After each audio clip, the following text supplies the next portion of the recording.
جلال الإكرام إلا الله لا حول ولا قوة إلا بالله العلي العظيم أعوذ بالله من العليم والصلاة والسلام على أشرف الأنبياء والمرسلين على مولانا وسيدنا وحبيب قلوبنا وطبيب نفوسنا وشفيع ذنوبنا أبي القاسم محمد اللهم صل على محمد وآل محمد جل فرجه وقال آله الطيبين الطاهرين وقال آله الطيبين الطاهرين المنتجبين المقصومين ولعنة الله على أعدائهم أجمعين من ليلنا هذا إلى يوم الدين. أما بعد، قال الله سبحانه وتعالى في كتابه المبين وهو قوله الحق وهو أصدق القائلين. بسم الله الرحمن الرحيم. واعتصموا بحبل الله جميعا ولا تفرقوا. اب صلوات پڑھیں. اللهم صل على محمد وآل محمد. تو واقعی میں کچھ یاسر بھائی آپ رادان موقع دے دیتے ہیں اسے بیٹھنے کے تو کچھ چیزیں تو بس پڑھ کے سنا دیں گے آپ کے سامنے. کچھ روایات، کوئی دعوت نہیں، کچھ بھی نہیں ہے. تو یہ آیہ کریمہ اس کی تلاوت کا شرف حاصل کیا. اس سے پہلے بھی آپ لوگ کے سامنے کچھ مرتبہ اس کی تلاوت کر چکے ہیں. اس کے ذیل میں تھوڑے بہت ٹوٹے پھوٹے الفاظ میں گفتگو کر چکے ہیں. آج اسی آیت کے ذیل میں کچھ اور گفتگو کرنا چاہیں گے کہ اللہ سبحانہ وتعالیٰ قرآن مجید میں ارشاد فرما رہا ہے وَاعْتَصِمُوا بِحَبْلِ اللَّهِ جَمِيعًا وَلَا تَفَرَّقُوا. دیکھیے یہ ایک ایسی آیت ہے بہت ہی اہم ترین. حالانکہ ساری قرآن کی آیتیں اہم ہیں، لیکن یہ ایک ایسی آیت ہے جس کا پچھلے کچھ عرصے میں، کچھ سالوں میں بہت زیادہ مس یوز کیا گیا ہے. اس آیت کو بہت زیادہ اس آیت کو پامال کیا گیا ہے. بزرگوں میں سیاسی مقاصد کو حاصل کرنے کے لیے اس کو پامال کیا ہے. ٹھیک ہے. دیکھیے ایک تو یہ طریقہ ہوتا ہے جھوٹ بولنا، مطلب جو چیز اللہ نے نہیں ارشاد فرمائی، امام معصومین نے نہیں ارشاد فرمایا، اس کو آپ اللہ کے نام سے بیان کر دیں یا امام معصومین کے نام سے بیان کر دیں تو جھوٹ گناہ ہے، یہ سب جانتے ہیں. لیکن اس سے بڑا جھوٹ ہوتا ہے آدھا سچ بیان کرنا، ہاف ٹروتھ. سب جانتے ہیں کہ ظاہراً تو سچ بولا، جھوٹ نہیں بولا، لیکن آدھا بیان کیا، آدھی بات بیان کی، اسی کو آپ نے فوکس کیا، اسی اپنے مقصد کی جتنی بات تھی خالی اتنا بیان کیا، تو اس سے جو مطلب کہیں کہیں پہنچ گیا. ٹھیک ہے. تو half truth is more dangerous than the falsehood. آدھا سچ جو ہے جھوٹ سے کہیں زیادہ، اس سے کہیں زیادہ خطرناک ہے. اب اس آیت کے ذیل میں کچھ گفتگو کرنے سے پہلے ایسے میں مثال کے طور پہ کچھ بات کروں. مثال طور پہ ہمارے کوئی بزرگ مثلا کوئی حکم دیں کہ بھائی فلاں جگہ جاؤ، مثلا لکھنؤ جاؤ، لکھنؤ چلے جاؤ، وہاں جا کے یہ کام کر لو. مثلا مثال کے طور پہ وہاں جا کے فلاں کی تم فلاں تقریب میں شرکت کر لو یا فلاں کی تم عیادت کو چلے جاؤ، جو بھی ہے مسئلہ. ٹھیک ہے. تو سیدھی سی بات کیا ہے کہ دیکھیے یہاں پہ جو حکم دیا کسی بزرگ نے اس کے دو حصے ہیں. مثلا فلاں شہر میں جاؤ لکھنؤ اور وہاں جا کے یہ کام کرو. ٹھیک ہے. تو حکم کی تکمیل تو صحیح معنوں تب ہوگی کہ آپ وہاں جائیں اور پھر وہاں جا کے وہ کام کریں. اب کوئی شخص مثال تو جو بھی کام کہا تھا بزرگ نے فلاں جگہ وہاں جا کے یہ کام کرو، آپ نے خالی کیا کیا، وہاں جانے کی آدھی بات نکال دی.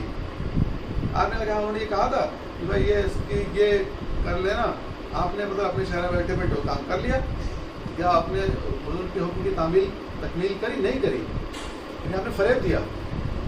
پورا تو حکم یہ ہو نا آپ جائیں، اور دوسرے جہاں جس شہر میں جانے کا حکم دیا تھا بزرگ نے، اگر آپ کو شہر نہیں معلوم ہے تو پتہ لگائیے کہاں ہے. ٹھیک ہے. اسی طرح سے یہ آیت کے ذیل میں وَاعْتَصِمُوا بِحَبْلِ اللَّهِ جَمِيعًا، یہ پہلا حصہ تو بھول ہی جاتے ہیں، اس کی کوئی بات ہی نہیں کرتا. اس آیت کی جب بات کرتے ہیں اللہ کہہ رہا ہے کہ تم سب جمیعاً، تم سب جو ہے اللہ کی رسی سے وہ بندھے رہو، یعنی اس سے جکڑے رہو. ٹھیک ہے. اس سے متمسک رہو. ٹھیک ہے. پھر اس کے بعد ولا تفرقوا، واو آ رہا ہے بیچ میں. واو اس بات کی علامت ہے کہ وہ یہ دونوں حصے ایک دوسرے سے، یعنی دوسرے حصے پہ اگر خالی آپ نے عمل کیا اس کا کوئی مطلب نہیں ہے جب تک پہلے حصے میں عمل نہ کریں. ولا تفرقوا، اور تفرقہ نہ کرو. ٹھیک ہے. تو آپ نے سننا ہوگا اکثر بار رہا کہ اکثر ہم لوگوں کے یہاں اسی بات ہوتی ہے والا تفرقہ، کہ تفرقہ نہ کرو، تفرقہ نہ کرو. ہم مثلاً آل محمد علیہ السلام کے قاتلوں کی ان کے مظالم بیان کیے رہے، جو تفرقہ پھیلا رہے ہیں، اختلاف پھیلا رہے ہیں. بھائی تفرقہ ہم نہیں پھیلا رہے، تفرقہ انہوں نے پھیلایا. ہم تو خالی اس کی نشاندہی کر رہے ہیں. ضروری ہے اپنے نوجوانوں بچوں کو بتانا، جس طرح آل محمد کے فضائل جاننا واجب ہے، اسی طرح ان کے دشمنوں کی جو ان کے مظالم ہیں، جو ان کی کرتوتیں، ان کی پستی جاننا واجب ہے. اور انہوں نے جن لوگوں نے کس کس طرح سے اللہ کے حکم کی نافرمانی کری، کیسے کیسے اللہ کی معصیت کری، اس کو بھی جاننا واجب ہے. کس نے کری اس کو جاننا واجب ہے، کس کس طرح سے کری اس کو جاننا واجب ہے. تو ہم ان لوگوں کا ذکر کریں، اس کی نشاندہی کریں. تو ہم کوئی نیا اختلاف تو انہوں نے کیا نا. رسول اللہ کے حکم سے، اللہ کے حکم سے اختلاف انہوں نے کیا، انہوں نے تفرقہ کیا. ہم اس کی بات کر رہے ہیں، یہ تفرقہ پھیلانا نہیں ہوا، اختلاف ڈالنا نہیں. اختلاف انہوں نے ڈالنا. اختلاف کی بات کرنا اور اختلاف ایجاد کرنا بہت فرق ہے. اختلاف ایجاد کرنا گناہ ہے.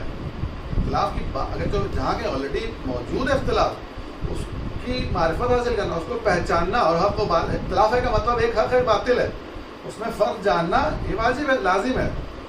بہرحال یہ تو ایک لفظی معنی کی بات ہو گئی. اب بات آتی ہے کہ اس کی تفسیر، کہ کیا اس کے معنی لیے جائیں اور کیا نہ لیے جائیں، اس کو کس طرح سمجھا جائے. ٹھیک ہے. اب جب تفسیر کی بات آتی ہے تو کچھ ایک دو آپ کے خدمت میں روایات پیش کریں گے. اس تفسیر ہے جناب جابر بن یزید جوفی سے. ٹھیک ہے. یہ وہ شخصیت ہیں جناب جابر بن یزید جوفی. ایک جناب جابر نام کی دو شخصیتیں ملتی ہیں. ایک تو جابر بن عبداللہ انصاری ہیں، جو رسول اللہ کے زمانے سے لے کر امام محمد باقر علیہ السلام کے زمانے تک رہے.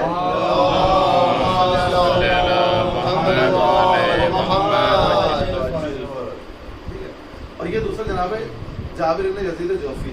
ٹھیک ہے نا. ان کی شخصیت کیا ہے اس کے بارے میں جاننے کے لیے آپ کو یہ بتائیں. امام صادق علیہ السلام نے ان کو 90,000 روایات تعلیم فرمائی تھی. ان کے سامنے ان کو سکھائی 90,000 روایات. اور یہ ساتھ میں تاکید کہ یہ صرف تمہارے لیے ہے. ان روایات کا اہل کوئی نہیں ہے، یعنی پوری امت میں ان روایات کا اہل کوئی ہے ہی نہیں. ٹھیک ہے. صرف تمہارے لیے ہے. تو اب ظاہر سی بات ہے، اتنا علوم آل محمد کو امام نے عطا کر دیا، اس کو حمل کرنا آسان نہیں ہے، بہت مشکل. لیکن ظاہر سی بات ہے اس کی اہلیت رکھتے تھے تب امام نے ان کو بتایا. تو یہ کہتے ہیں امام سے، مولا یہ بڑا بھاری ہے، مطلب اس کو حمل کرنا، اس کو برداشت کرنا بہت بھاری ہے. میں چاہتا ہوں کہ لوگوں کو بتاؤں، میں چاہتا ہوں لوگوں کو اس کی اور لوگوں کو پہچان ہو، معرفت ہو، یا آپ کے اس علم کی، علوم کی، روایات کی میں چاہتا ہوں لوگوں کو بتاؤں. میرا دل چاہتا ہے، میرا یعنی اپنے ہوتا ہے نا کہ جیسے ہوتا ہے گھٹن محسوس ہو رہی ہے. اگر ایسا ہو رہا ہے جا کے کنویں کے منہ میں تم بیان کرو. ٹھیک ہے. کوئی اہل نہیں ہے اس ٹائم پورے امت میں جو ان روایت کا اہل ہو. بہرحال یہ جناب یزید بن جابر جوفی، یہ 90,000 تو صرف وہ روایت ہیں جو صرف امام صادق علیہ السلام اور جناب جابر کے بیچ میں ہیں. اب ان سے روایت ملتی ہے. انہوں نے امام محمد باقر علیہ السلام سے سوال کیا. کہتے ہیں سألت ابا جعفر علیہ السلام عن شيء من التفسیر، یعنی انہوں نے یہ نہیں ظاہر کیا ہے کہ کس آیت کی تفسیر کے بارے میں ہم سے پوچھا، مطلب کچھ پوچھا انہوں نے امام محمد باقر علیہ السلام سے تفسیر کے متعلق. ٹھیک ہے نا. فاجابنی، امام نے جواب دیا کچھ. ٹھیک ہے. ابھی بھی کیا جواب دیا یہ بھی اس میں آیا ہے، بس امام نے جواب دیا. ثم سألته عنه ثانیہ. اب کچھ دن بعد جو ہے وہی سوال امام نے، یعنی اسی آیت کی تفسیر پھر دوبارہ پوچھی امام سے. فاجابنی بجواب آخر، امام نے کچھ اور جواب دیا اس کا، یعنی کچھ وقت بعد. حیران ہوئے.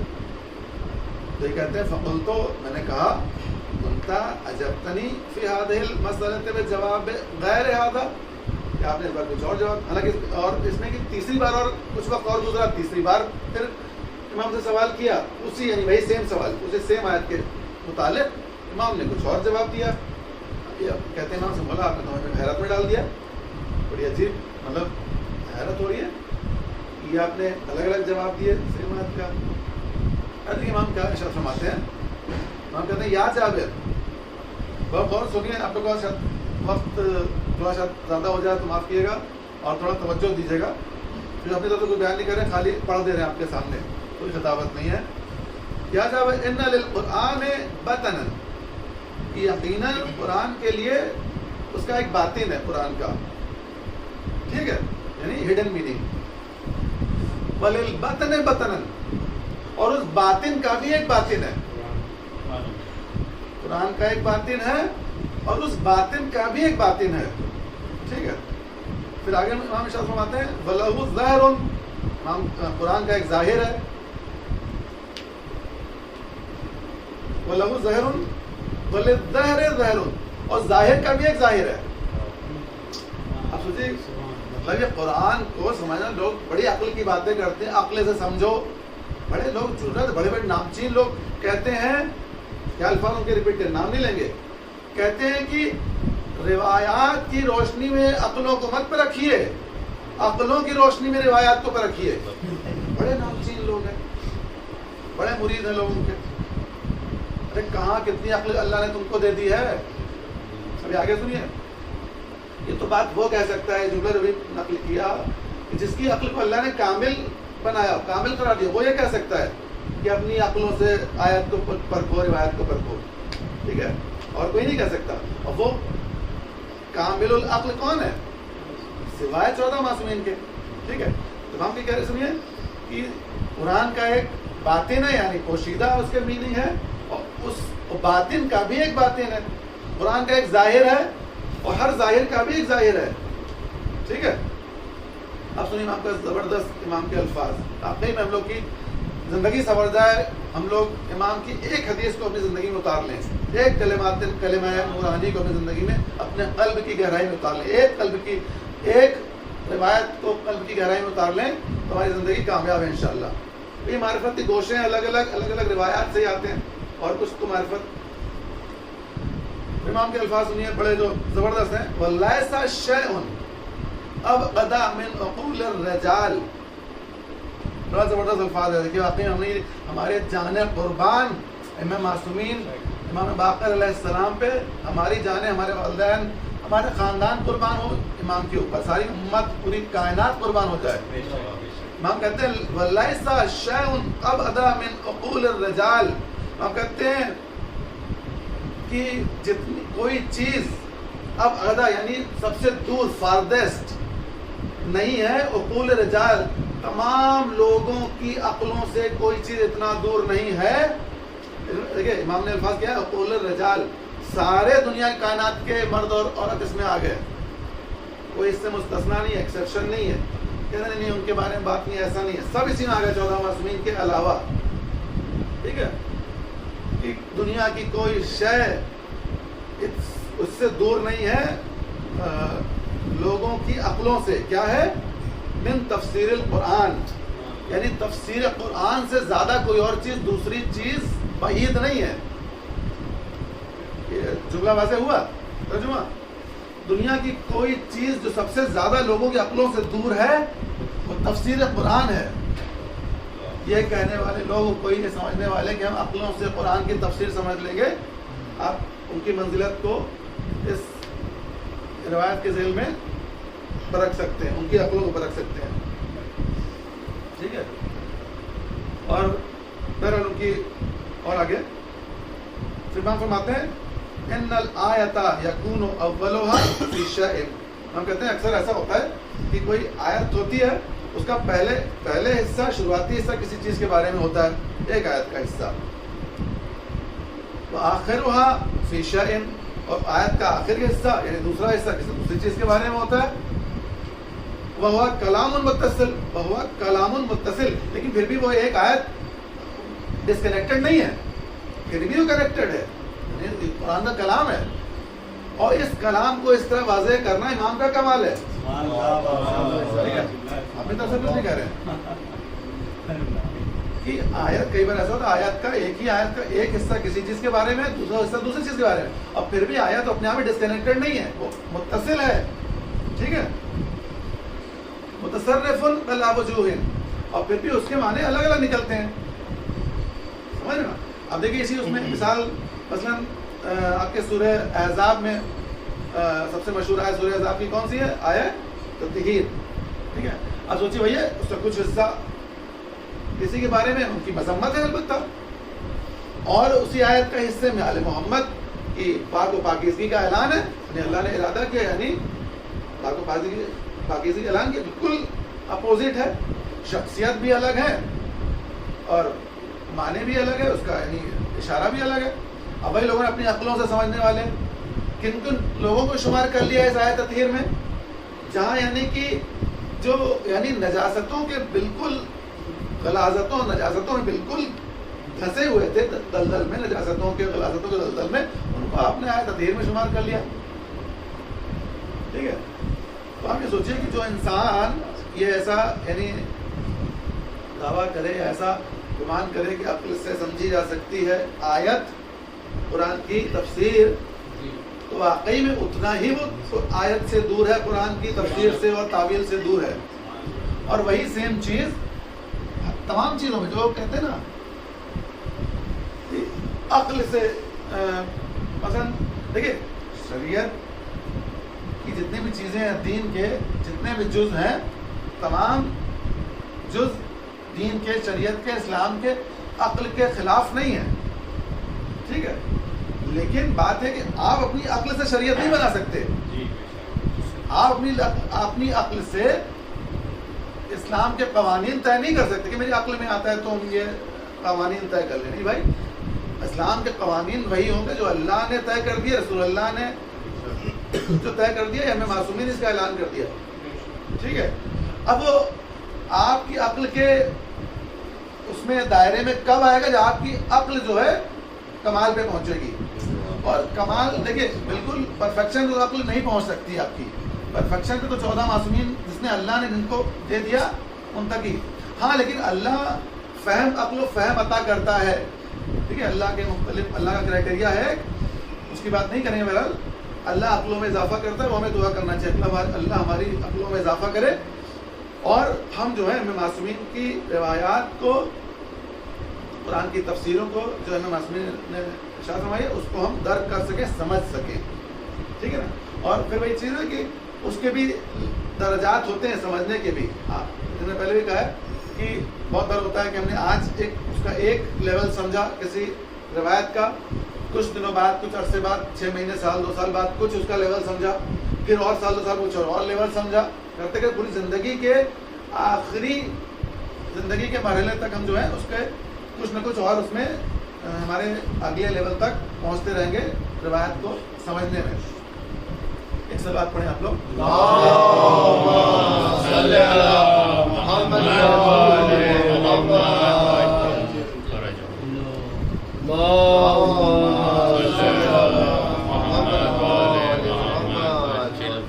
دیکھیے دوسری روایت ہے، تھوڑی طولانی ہے لیکن آپ لوگ محظوظ بھی ہوں گے انشاءاللہ. اور اب ہم خالی ساتھ میں دعا کر سکتے ہیں کہ اللہ ہم کو معرفت عطا کرے ان سب روایات کی درایت حاصل کرنے کی، لیکن وہیں سے عطا ہو سکتا ہے. یہ جو معرفت ہے یہ غیر اکتسابی ہے. معرفت جو ہے یاسر بھائی خدمت میں، کہ معرفت جو ہے اکتساب نہیں کیا جا سکتا ہے. معرفت can not be acquired, it's only bestowed. صرف یہ عطا ہوتی ہے جس کو اللہ چاہتا ہے، ہمیں معصومین چاہتے ہیں. لیکن پھر بھی یہ بات ہے کہ رینڈم نہیں ہوتی کہ ایسے اوپر سے ٹپکا دیا جو چاہے لے لے، نہیں، وہ بھی اسے کرائٹیریا ہے، اس کا انشاءاللہ کرائٹیریا کبھی. اور مین یہاں ہے آپ ایکوائر نہیں ہوتی معرفت، عطا ہوتی ہے.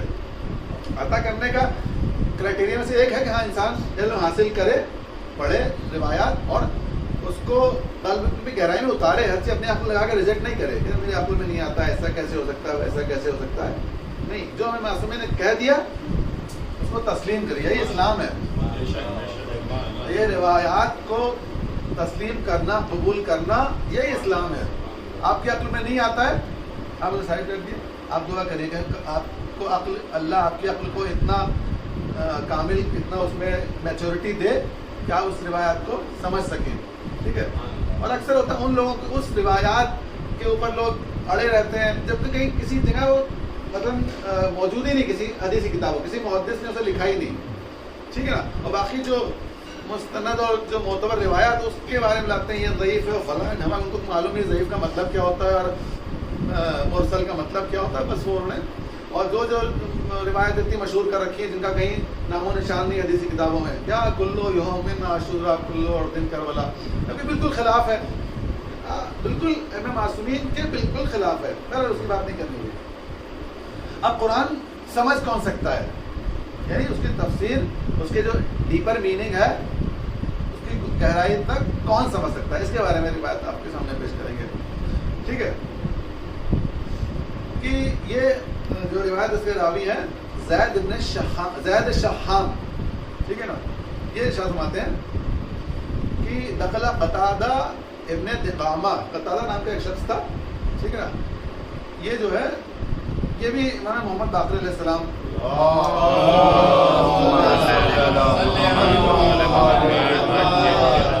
یہ قتادہ امام محمد باقر علیہ السلام کے یعنی سامنے آیا، خدمت میں حاضر ہوا. یعنی حاضر نہیں، اس سے نہیں ہوا، یعنی سبمیشن کے ساتھ ایسے ہی بڑے ہوتے ہیں اس میں. ٹھیک ہے نا.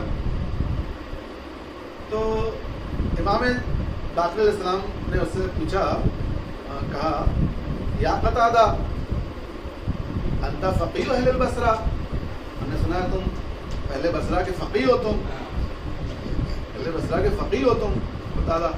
اب دیکھیں کتنا یعنی کو ایسا شخص تھا، کیا اس کے لیے ہم کون سا ایڈجیکٹو یوز کریں، آپ خود اپنے ذہن میں سوچ لیجیے گا. کہتا ہے فقال ہاکذا یزعمون، ہاں بصرہ کے لوگ ایسے ہی میرے بارے میں کہتے ہیں، منہ تو کچھ. ٹھیک ہے. فقال ابو جعفر علیہ السلام، ابو جعفر یعنی امام محمد باقر علیہ السلام شاہ فرماتے ہیں بلغنی انک تفسر القرآن، مجھ تک یہ پتہ چلا، مجھے یعنی خبر ملی ہے کہ تم قرآن کی تفسیر کرتے ہو. فقال له قتادہ نعم، قتادہ نے کہا ہاں کرتا ہوں قرآن کی تفسیر. میں ہمت جرأت دیکھیے، میں قرآن کی تفسیر کرتا ہوں. تو فقال له ابو جعفر علیہ السلام، امام نے اس سے کہا قتادہ سے،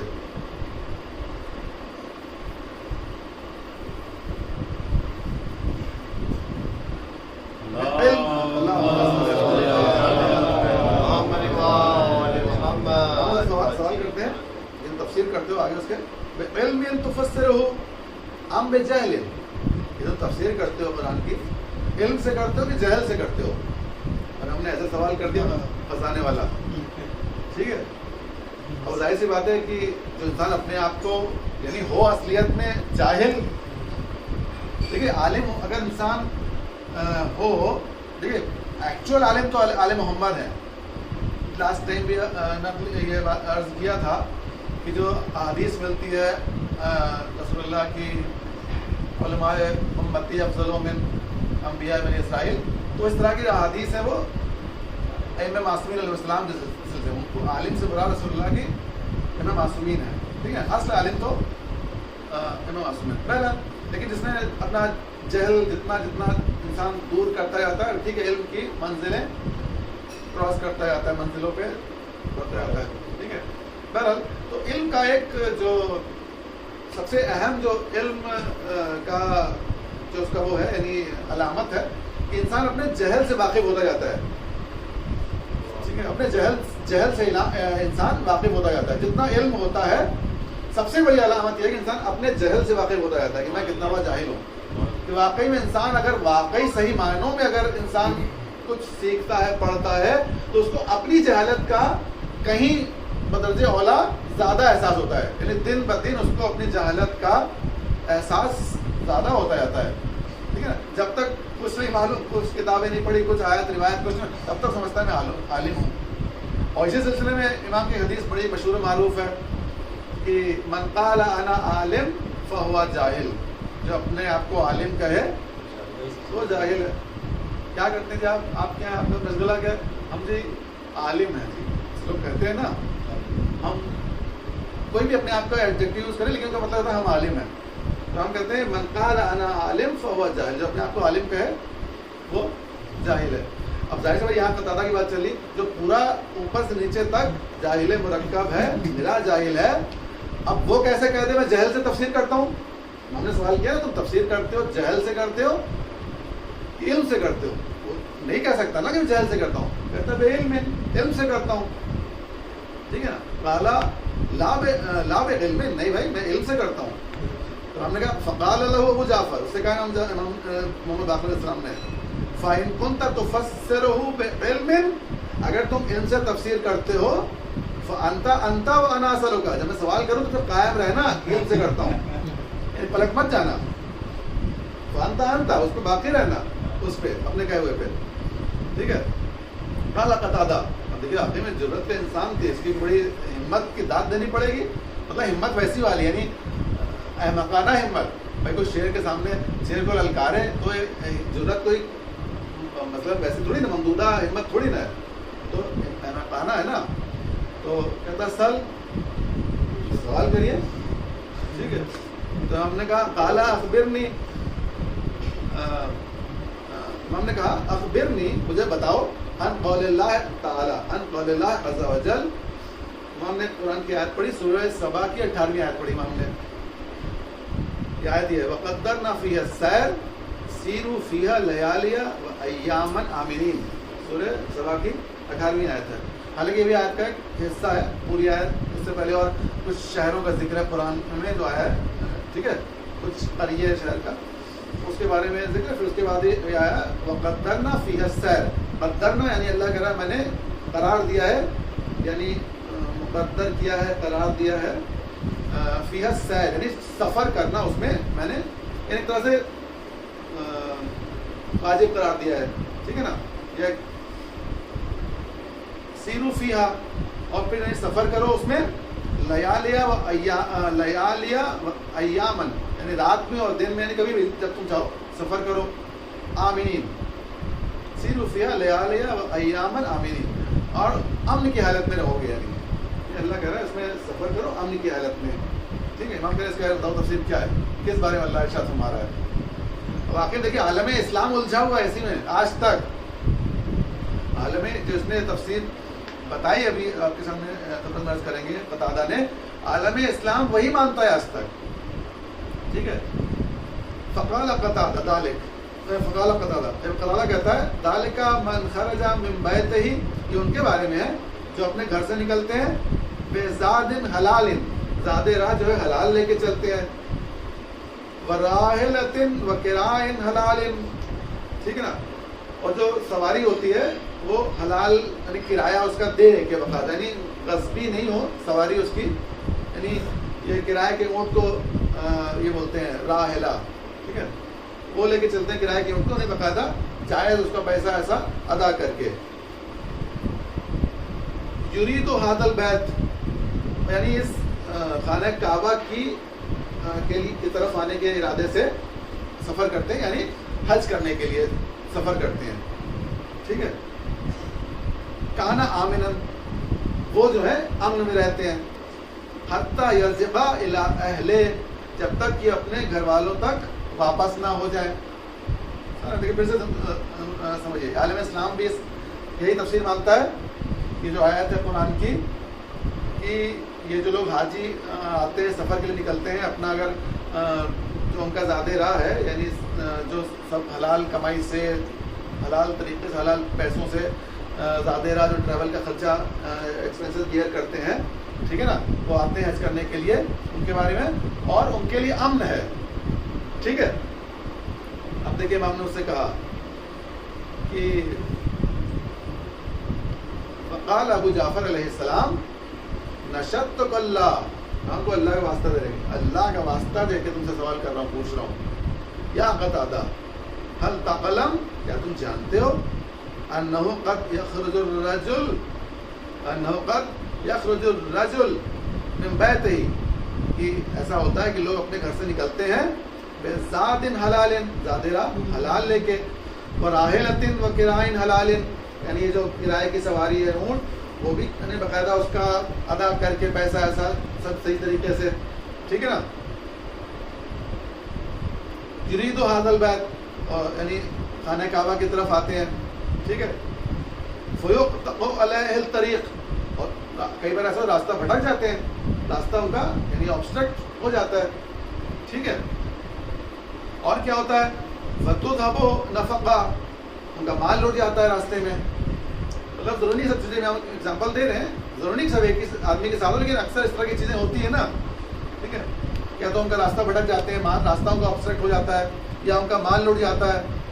وَيُضْرَبُ مَقَعَ ذَلِكَ, یا راستے میں ان کو کوئی مار دیتا ہے, یعنی ضرب پیٹ پاٹ دیا راستے میں. وَيُضْرَبُ مَقَعَ ذَلِكَ ضَرْبَةً فِيهَا اسْتِيَاءُهُ, ٹھیک ہے. اور اس طرح کبھی کبھی مار دی قتل کر دیا جاتا ہے. یعنی دو طرح کے مار دینے سے یہاں پہ ہے بارے میں کہ ایسے پٹائی ہوئی یا واقعی بالکل قتل ہو گئی, سب چیزیں ہوتی ہے نا, ٹھیک ہے. تو قتادہ اللہم نام, واقعی اللہ کے ساتھ ایسا ہی ہوتا ہے, ہوتا ہے نا. تو یہ امن کہاں ہے؟ اللہ تو اس قرآن کے آیت میں امن کہہ رہا ہے نا, آمینین, کہ امن میں سفر کرتے ہیں وہ. لیکن تم یہ کیا ہے, تو کہاں امن؟ اب سب سے چھوٹی مثال ہم دیں, یہ تو امام نے مطلب یہ تو بہت کم لوگ کے ساتھ ہوتا ہوگا, لیکن سب سے کامن ہوتا ہے, غالباً ہر کسی کے ساتھ ہوتا ہوگا. یہ عنایت بھائی بھی گواہی دیں گے, بھائی چپل تو میری 3-4 تو میری بھی کھوئی, بھائی ذات الہ میں وہ بھی تو آئے گی نا. بھائی بہت بڑا نہیں, 1-2 لاکھ کا میٹر, لیکن 100-200 کا میٹر تو ہوتا ہی. اب یہ دیکھیں عنایت بھائی, کہ وہ جتنی بار ہوا شروع میں, وہ پہلے تھا کہ سب لوگ تھیلی کے اندر چپل باندھ کے لے جاتے ہیں. اب سوچا خانہ کعبہ احرام میں کون اندر لے جا, بھیا رکھ کے جاؤ باہر, تھیلی کے اندر رکھ کے. باقاعدہ باہر کھانے بنے ہوتے ہیں, کھانا نمبر بھی ہوتا ہے, کھانا نمبر میں رکھ کے جا رہے ہیں کہ بھائی اس پرٹیکولر 33 نمبر کھانے میں ہے, ٹھیک ہے. باہر نکلنے نہیں ہے, ٹھیک ہے. 3 تک کم سے کم میری غائب ہوئی, آپ کی شاید غائب ہوئی, پتہ نہیں میرا. تو یہ تو بہت کامن ہے, ٹھیک ہے. تو یہ امن کہاں سے رہا؟ امن کا مطلب تو وہ بھی اللہ امن کہہ رہا ہے, یعنی کمپلیٹ امن و امان ہو پورا. پارشیل امن کو اللہ نہیں کہے گا, ٹھیک ہے. ہاں ایسا تو ہوتا ہے بالکل. فقال ابو جعفر, پھر امام محمد باقر علیہ السلام نے ارشاد فرمایا, وہ کا یا قتادہ, ارے ویل ہو, وائے ہو تم پہ قتادہ, ان کنت انما فسرت القرآن من تلقاء نفسک, اگر تم اپنے نفس کے یہ جو القاء ہوتے ہیں نا, یعنی اپنے قیاس, اس سے قرآن کی تفسیر کرتے ہو, فقط ہلکتا و ہلکتا, تم خود بھی ہلاک ہوگے اور جن کے سامنے تم بیان کرو گے وہ بھی ہلاک ہوں گے. دونوں چیزیں ہیں, دیکھیے, ہلکتا و ہلکتا, تم بھی ہلاک ہوگے اور جو بھی تمہاری بات پہ اس طرح کی تفسیر پہ جو یقین کریں لوگ وہ بھی ہلاک ہوں گے, ٹھیک ہے نا. وَإِن كُنْتَ أَخَذْتَهُم مِّنَ الرِّجَالِ, اور تمہیں لوگوں سے تفسیر لوگے. دیکھیے یہ بھی بہت امپورٹنٹ ہے, اب اس کو زیادہ وضاحت نہیں کر پائیں گے, یعنی نہیں کر پائیں گے, نہیں کریں گے, پھر کوئی آفینڈ نہ ہو جائے کوئی, ٹھیک ہے نا. وَإِن كُنْتَ أَخَذْتَهُم مِّنَ الرِّجَالِ, اور اگر جو ہے تم جو ہے کس رجال سب آگے اس میں, ٹھیک ہے, اگر تم لوگوں سے تفسیر اخذ کرو گے, فقط ہلکتا و ہلکتا, تب بھی تم حلال ہوگے اور ہلاک ہوگے, دوسروں کو ہلاک کرو گے. یعنی تفسیر کہاں سے لی جا سکتی ہے؟ صرف آل محمد علیہ السلام سے. یہ بولے ان کی تفسیر, ان کی تفسیر. بھائی ہاشمی بحرانی نے تفسیر القرآن لایا ہے, تفسیر عیاشی میں وہ آئی, تفسیر نور الثقلین آئی, یہ سب تفسیر وہ ہے جنہوں نے آل محمد کی روایات نقل, اپنی طرف سے کچھ بھی نہیں نقل کیا ہے, ٹھیک ہے. حالانکہ ابھی اسی بات آ گئی ہے تفسیر کی. ایک ایران میں بندے خدا ہیں علی رضا بزارش, بندے نے خدا نے بہت بڑا کام کیا ہے, بہت بڑا. نور سیڈی آپ نے سنا ہوگا, ساری روایات کو باقاعدہ ڈیجیٹائز کرنا, اور خالی یعنی دیکھیں عربی میں کیا ہوتا ہے, عربوں کے لیے تو زیر زبر کی ضرورت نہیں ہوتی ہے, تو پہلے جو ڈیجیٹائز کیا ساری روایات, پہلے زیر زبر کے ساتھ, پھر بعد میں زیر زبر کے ساتھ اس کو جمع کیا, وہ النور سافٹ ویئر بنایا. اب تو ویب سائٹ بھی ہے کچھ, النور ایگزیکٹلی اس کا وہ URL نہیں معلوم ہے, ٹھیک ہے نا. اتنا بڑا کام کیا ہے, ٹھیک ہے.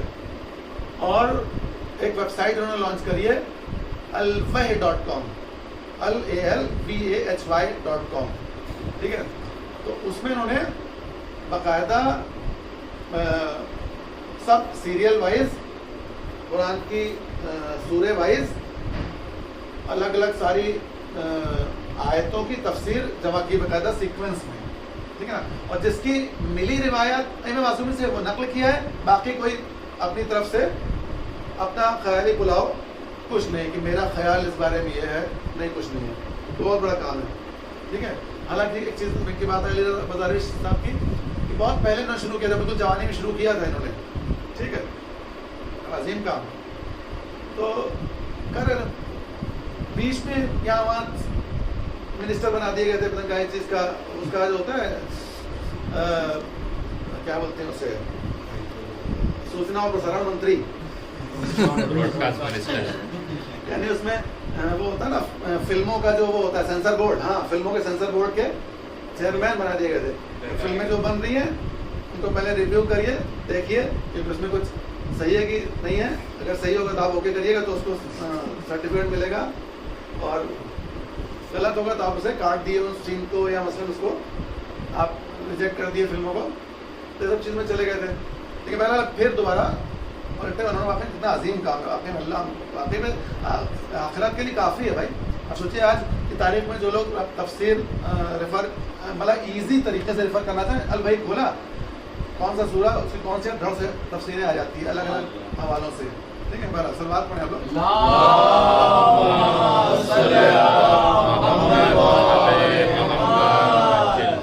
بہرحال پھر کچھ لمبا ہو رہا تو آپ لوگ معاف کیے گا.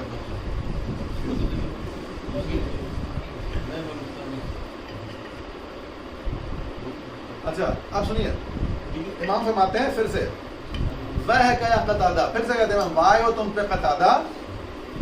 اب امام اصلی تفسیر بیان کر رہے ہیں. دیکھیے واقعی ہم لوگ کی جانیں قربان ہو. ارے کہاں چلے گئے یاسر بھائی؟ دو لائن اصلی تفسیر آیت کی سنیں آپ کی خدمت میں جاتی پہنچ جائے گی مجلس.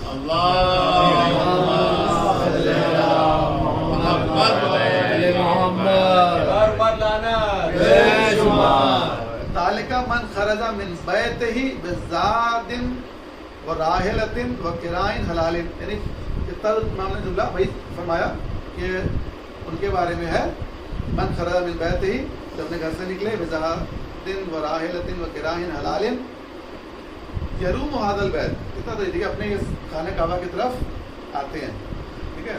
وہاں آگے فرما رہے ہیں کہ امن کس کے لیے، امن کی بات رکھیے، امن پہ پورا کمپلیٹ امن امان کس کے لیے ہے. یہاں کیسے بھائی سنیے، عارفن بحقنا، کہ ہمارے حق کی معرفت رکھتے ہوئے جو حج کے لیے سفر کرتا ہے، ٹھیک ہے. ہمارے حق کی معرفت رکھتے ہوئے جو حج کی سفر کرتا ہے. یہ حوان قلبہ، اور اس کا قلب ہماری طرف مائل ہوتے ہیں، یعنی امام کی طرف ہی لگے رہتے ہیں ان کے دل، اہل بیت کی محبت کی طرف. حج مکے جائیں گے، مدینے جائے بنا نہیں لوٹ آئیں گے. مکے میں بھلے ہفتہ گزاریں، مدینے میں چاہیں گے مہینہ گزر جائے اگر موقع ہے تو. میں مکی کے پاس وقت گزاریں گے. جہاں نماز ابھی تسبیح بھی نہیں پوری ہوگی، تسبیح پڑھ کے بھاگیں گے. یہی ہے بھائی یہ قلب کا مائل ہونا، ٹھیک ہے. امام کے الفاظ ہے عارفاً بحقنا یہوان قلبہ کما قال اللہ عز وجل، جس طرح اللہ نے ارشاد فرمایا قرآن میں فَجْقَلْ أَفْئِدَةً مِّنَ النَّاسِ تَهْوِي إِلَيْهِمْ. حضرت ابراہیم علیہ السلام نے دعا کی تھی، ٹھیک ہے نا.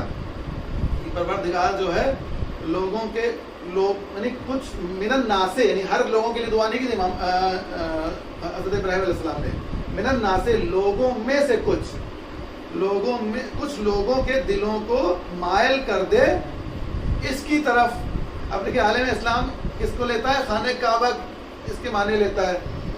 امام کہتے ہیں وَلَمْ يَقْنِ الْبَيْتِ، جو حضرت ابراہیم نے دعا کی اس کے لیے نہیں، اگر اس کے لیے دعا کی ہوتا تو الہ کہا ہوتا، الہم، یعنی کچھ لوگوں کی طرف مائل کر دے، وہ بھی پلورل میں، ٹھیک ہے نا. خانہ کعبہ کے لیے حضرت ابراہیم نے دعا نہیں کی تھی، ٹھیک ہے نا.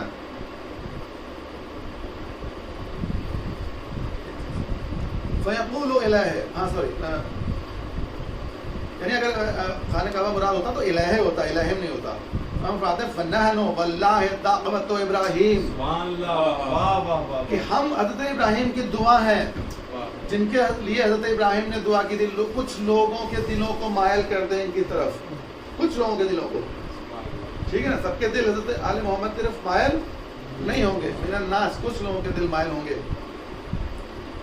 التی من ہوانا قلبہ، جن کے دل جو ہیں ہمارے لیے بالکل ہم سے ملاقات کے لیے، ہماری رضامندی کے لیے بالکل تڑپتے ہوں گے، بے قرار ہوں گے. سب سے زیادہ ان کی پہلی خواہش ہوگی آل محمد سے ملاقات، آل محمد کی رضامندی، ان کی خوشی، ان کے قلب کا سرور. ٹھیک ہے. قبلت حجتہ، ان کے حج قبول ہوں گے، واہ واہ واہ، ان کے حج قبول ہوں گے. وَإِلَّا فَلَا، اس کے بنا حج قبول نہیں ہوگا. آل محمد کی ولایت کے بنا حج قبول نہیں. یا قتادہ فائدہ کانا، اب دیکھیں ہم فرما رہے ہیں فائدہ کانا کذالک کانا آمنا من عذاب جہنم، یعنی اس طرح جو ہے اگر حج پہ آتا ہے تو اس کے لیے ہے کہ وہ امن میں رہیں گے عذاب جہنم سے. یوم القیامہ، روز قیامت جو ہے اللہ کے عذاب سے، جہنم کے عذاب سے امن میں رہیں گے.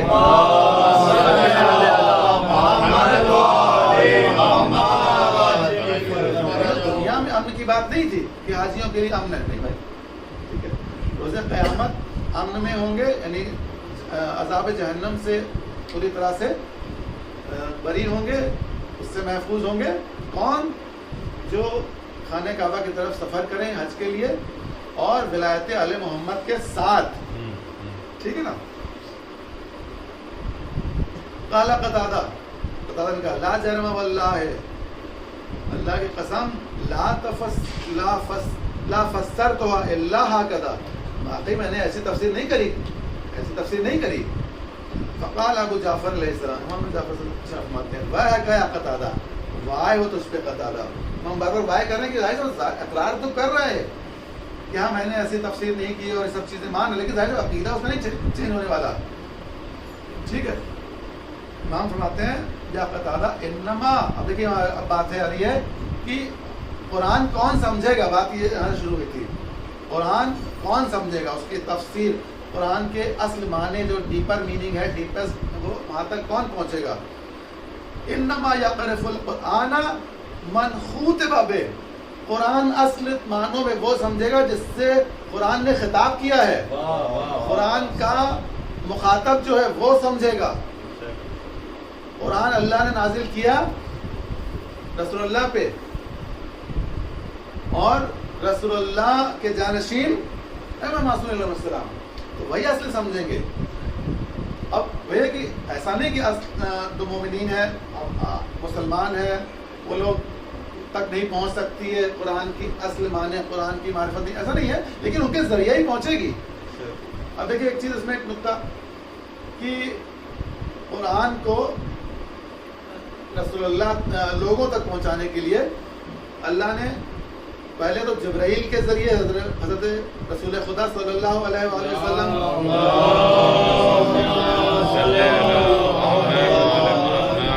تک نازل کیا، اور رسول اللہ نے لوگوں کو پہنچایا. یعنی اللہ نے بھی دو وسیلے کے ذریعے پہنچایا نا. تو اللہ قدرت سے بعید نہیں ہے کہ لوگوں کانوں میں اللہ اعلان کروا دیتا. اللہ نے بھی دو وسیلوں کا استعمال کیا قرآن لوگوں تک پہنچانے میں، ایک جبرائیل اور پھر رسول اللہ. ڈائریکٹ لوگوں تک نہیں پہنچا. تو لوگ کیسے ایکسپیکٹ کر سکتے ہیں کہ ان کی دعائیں، ان کی حاجت ڈائریکٹ اللہ تک پہنچ سکتی ہے، کسی کی ضرورت نہیں ہے؟ بے شک ضرورت ہے. اللہ نے وسیلہ تلاش کرنے کا حکم دیا ہے. ایک الگ چیز ہے، اللہ نے قرآن میں وسیلہ تلاش کرنے کا حکم دیا ہے. وسیلہ معین کرنے کا حکم نہیں دیا کہ تم جس کو چاہو وسیلہ بنا لو. نہیں، جو وسیلہ واقعی ہے اللہ کی طرف سے، اللہ نے معین کیا ہوا وسیلہ، ان کو تلاش کرو. صلوات پڑھیں آپ.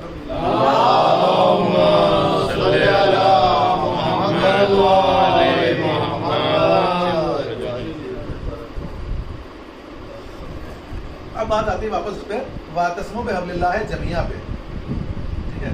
اچھا، جو روایت پڑھی تفسیر برہان میں علامہ ہاشم بہرانی نے نقل کیا، اور الکافی میں 8ویں جلد پیج نمبر 485 311 پیج نمبر 311. ابھی آنی رکھ دیں، کوئی مسئلہ نہیں ہے.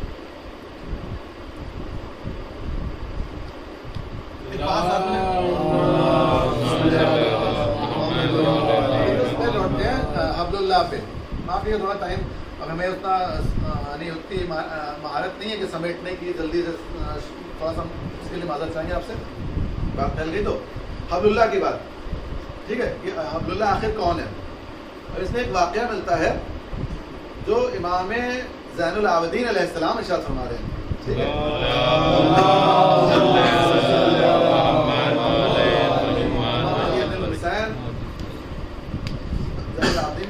السلام ارشاد فرماتے ہیں کہ رسول اللہ صلی اللہ علیہ وآلہ وسلم جو ہیں اپنے اصحاب کے درمیان تشریف فرماتے مسجد میں، مسجد نبوی میں.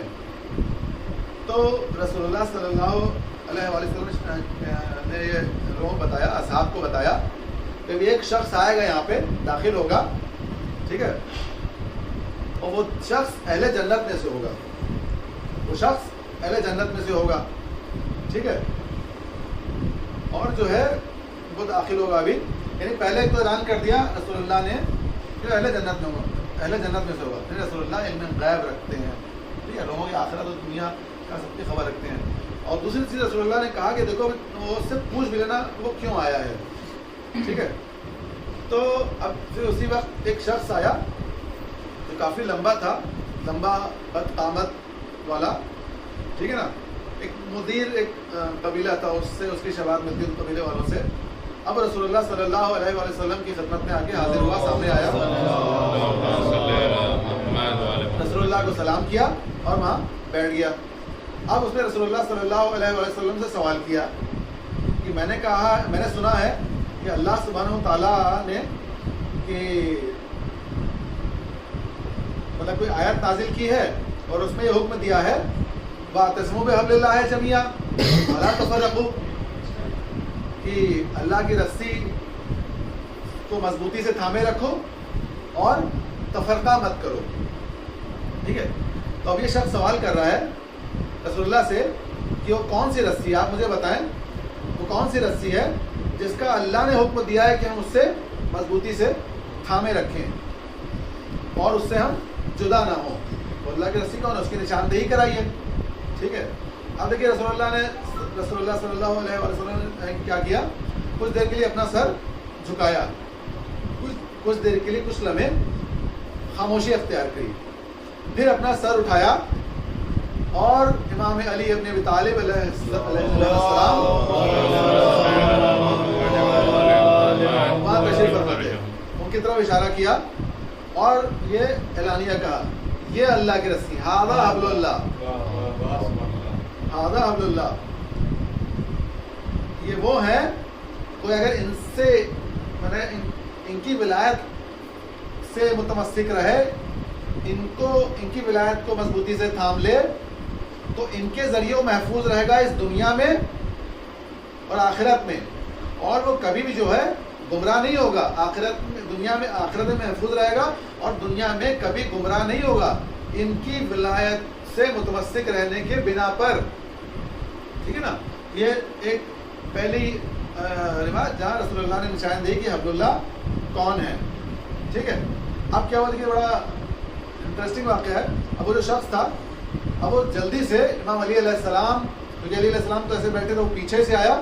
امام علی علیہ السلام یعنی اتنا شوق تھا امام علی علیہ السلام سے ملاقات کا، یعنی حبل اللہ کو پکڑنے سے متمسک ہونا کا، کہ پیچھے سے گلے لگا لیا اس نے امام علی علیہ السلام کو، یعنی محبت میں، ٹھیک ہے نا، اس اشتیاق میں امام علی علیہ السلام کو پیچھے سے گلے لگا لیا اور اعلان کیا کہ میں نے اللہ کی رسی کو تھام لیا ہے، میں نے اپنے اللہ کی رسی کو تھام لیا ہے اور اللہ کے رسول کی رسی کو تھام لیا ہے، ٹھیک ہے. اب وہ وہاں سے کھڑا ہوا، بائیں گھوما اور چل دیا وہاں سے، ٹھیک ہے نا. اب سنیے آگے. وہاں جو لوگ، وہاں سے ایک شخص کھڑا ہوا، امام کہتے ہیں، پہلے انہوں نے کہا تھا کہ رسول اللہ بیٹھے تھے اپنے اصحاب کے درمیان. امام کہتے ہیں اب لوگوں میں سے ایک شخص اٹھا یعنی امام اس کو صحابی کا درجہ نہیں اشارہ کر رہے ہیں اس کی طرف، تو ہم کہہ رہے ہیں لوگوں میں سے ایک اٹھا، ٹھیک ہے نا، اور اس نے رسول اللہ سے سوال کیا، یا رسول اللہ کیا میں اس تک اس سے جا کے ملاقات کر سکتا ہوں اور اس سے اپنے لیے استغفار، اللہ سے اپنے لیے استغفار کرنے کے لیے میں اس سے گزارش کر سکتا ہوں؟ تو رسول اللہ نے کہا ہاں جاؤ جاؤ بالکل جاؤ، اور جاؤ تم ابھی جو دیکھنا وہ باہر کھڑا ہی ہوگا، یعنی بھی زیادہ دور نہیں گیا، باہر ہی کھڑا ہے، جاؤ چلے جاؤ، ٹھیک ہے نا۔ اب یہ امام ظاہر العابدین علیہ السلام شاہ فرماتے ہیں کہ وہ گیا باہر، اس شخص سے ملا اور اس سے کہتا ہے کہ میرے لیے اللہ سے استغفار کرو۔ کتنے بیوقوف جاہل انسان تھے، مطلب ٹھیک ہے نا، تو وہ اس سے پوچھنے کے بعد تم میرے لیے اللہ سے استغفار کرو۔ اب سوچیے وہ شخص تھا بدو، نہیں بدو وہ شخص تھا جو آیا تھا رسول اللہ سے پوچھا تھا، ٹھیک ہے نا۔ اب وہ اس نے جواب دیا، کہتا ہے احمق، حالانکہ یہ میں کہہ رہا ہوں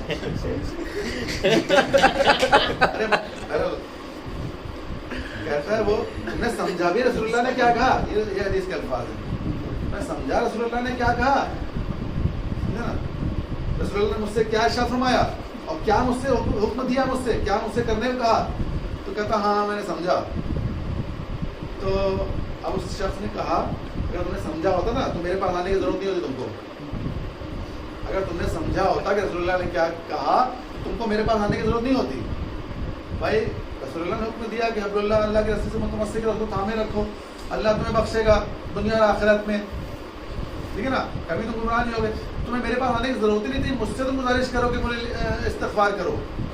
تو اگر تم اللہ کی رسی سے متمسک رہو، اللہ کی رسی کو تھامے رکھو تو اللہ تمہیں معاف کر دے گا، اور اگر تم نہیں کرو گے ایسا، یعنی اللہ کی رسی کو نہیں تھامو گے تو اللہ تمہیں کبھی نہیں بخشے گا، تم چاہے مجھ سے گزارش کرو یا کسی سے کرو،